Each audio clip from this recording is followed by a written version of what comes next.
Chose que j'ai véritablement compris, c'est que malgré que j'étais même dans le péché, lorsque j'étais esclave des puissances des ténèbres, Dieu prenait déjà soin de moi.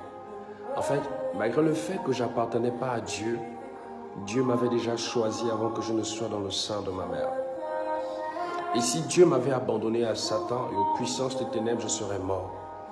Et j'ai l'intime conviction dans mon cœur que c'est Dieu qui m'a appelé à le servir. Car il dit dans sa parole, l'Esprit de Dieu est sur moi. Et il m'a oint pour annoncer une bonne nouvelle, pour libérer les captifs. Dieu m'aime, malgré que j'étais dans l'impudicité, dans le vol, dans la drogue. Dieu m'aimait.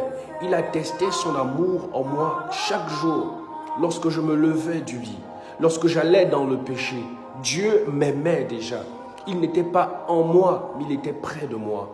Mon frère, c'est vrai, la vie semble difficile. Depuis que tu as accepté Dieu, tu vois que les choses sont devenues difficiles. C'est vrai, la vie chrétienne c'est ainsi.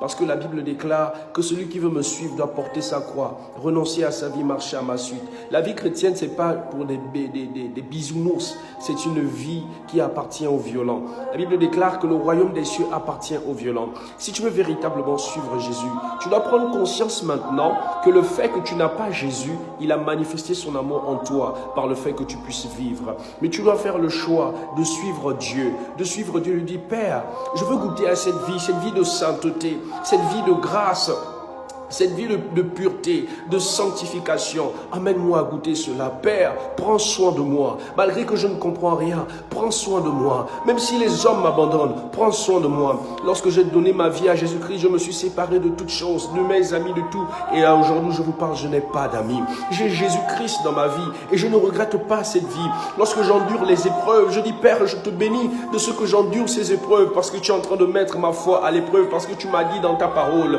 comme de l'or, ma foi sera mise à l'épreuve. Dieu vous aime, les amis. L'enlèvement de l'église, c'est pour bientôt. Le Seigneur Jésus reviendra. La Bible nous dit que comme une femme enceinte qui voit ces douleurs arriver, ainsi viendra le Messie également. Il y a des douleurs, le monde a des douleurs en ce moment, afin de voir Christ revenir. Il a annoncé ces choses, il a dit nous verrons certaines choses. Et nous, chrétiens, la Bible est notre journal quotidien. Donne ta vie à Jésus.